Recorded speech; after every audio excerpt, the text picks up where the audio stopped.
Bien, estamos de vuelta con ustedes y esta conversación que tenemos con Juan Carlos Alvarado en el contexto de los 77 años del Comité de Organización Político Electoral Independiente COPEI, el Partido Social Cristiano. Estamos conversando con su secretario general y preguntábamos este 2023 cómo se lo plantea la organización. Vimos en 2022 a Juan Carlos Alvarado, al partido, hacer una agenda en el interior del país. Nos mencionaba que visitaron más de 150 municipios, un plan en 23 entidades federales. Hoy el país tiene un cambio en materia política considerable que obliga a todos a replantearse lo que podía ser este año con lo que vimos a final de 2022 en un sector político de la oposición, la disolución del llamado gobierno interino, las posibilidades de que se pueda de alguna manera esto afectar los acuerdos de México, lo que puede ser el desarrollo de las primarias. ¿Cómo COPEI está viendo este 2023 tan convulsionado en apenas 2 semanas? Porque no hablamos del tema de las calles, de las protestas, de todo lo que estamos viendo. Sí, bueno, fíjate, el final del 2022 bastante complejo, bastante extraño, si se puede decir políticamente.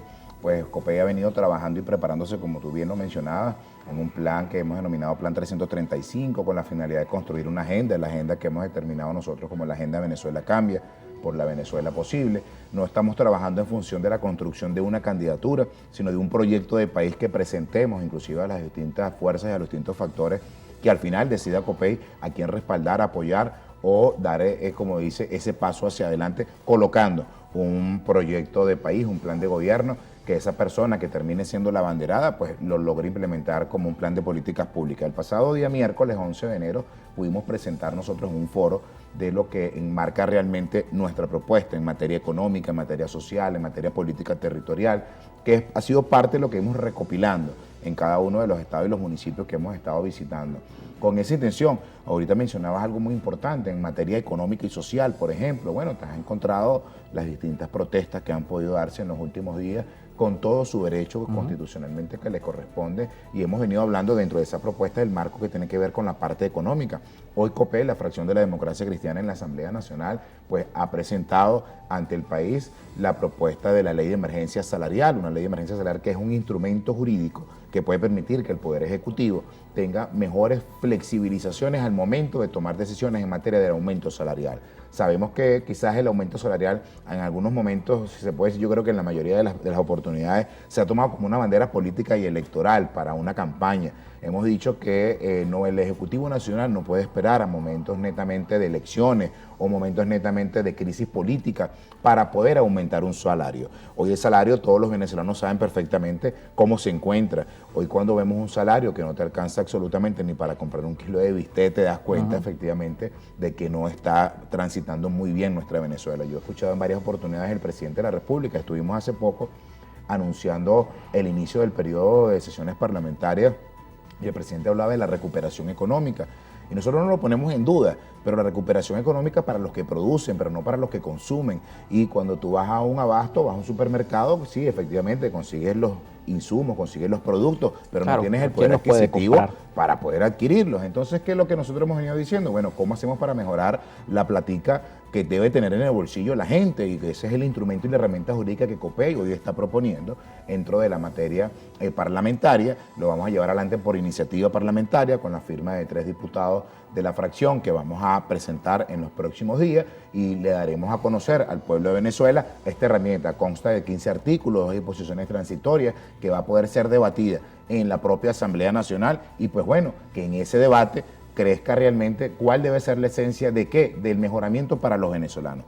No es una ley que se está presentando para los copellanos, para las copellanas, para los adecos, para los opositores, no. Esta es una ley que se está presentando para todo el pueblo venezolano, milite donde milite, pero que merece una calidad de vida digna, como lo contempla la Constitución en su artículo 91. Esa calidad de vida digna que debe tener los venezolanos, los trabajadores, los pensionados, los jubilados, la gente que está inclusive haciendo grandes esfuerzos, no para ir a dar clases y cobrar por ese esfuerzo. No hay gente que está pagando para ir a dar clases. Y hablo de nuestras maestras y de nuestros maestros, donde no nos alcanza. Aumento del transporte. Cuando tú ves el pasaje, pagas 5 bolívares para ir, 5 bolívares para venir. En un día 10 bolívares, lo multiplicas por 5, 50 semanal, lo multiplicas por 4 semanas, 200 bolívares. Y el sueldo mínimo es 130. Entonces estás pagando para ir a dar clases y poder educar a nuestras niñas y nuestros niños.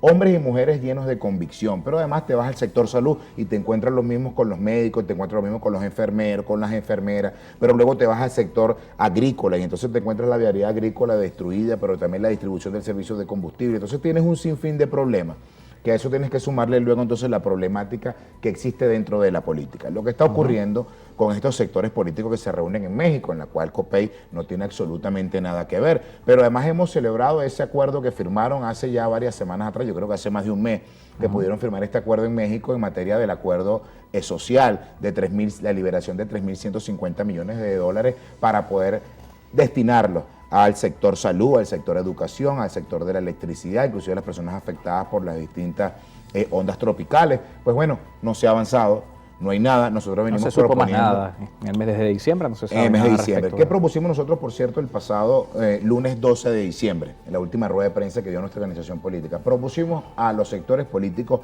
que están yendo a México, tanto a los que representan al gobierno y representan a ese sector de la oposición, que ambos reconociendo que hay más de 23.000 millones de dólares que se encuentran represados más allá de nuestras fronteras, que agarren esos recursos, lo destinen a lo que debe ser el Estado para que paguen sueldos y salarios y garantizar una mejor calidad de salario a nuestros venezolanos y venezolanas en el año 2023, que tan solo se requieren 18.500 millones de dólares para poder tener un salario digno, alrededor de los $200 para cada trabajador de la administración pública, para cada jubilado y para cada pensionado. ¿Están dispuestos estos sectores políticos de que esa Contraloría, por cierto, que propusieron ellos como mecanismo a través de la ONU, pues entonces sean los que garanticen de que la ONAPRE pueda contar con estos recursos para la distribución de todos los trabajadores del sector público? ¿Están dispuestos o no están dispuestos de que estos recursos lleguen allí? Pues una de las propuestas también que llevamos nosotros en materia a los que están discutiendo allá en México, pero sin duda tenemos que avanzar. Y dentro de la metodología de avanzar se encuentra con la Constitución, una Constitución que claramente te indica que en el año 2024 debes ir a unas elecciones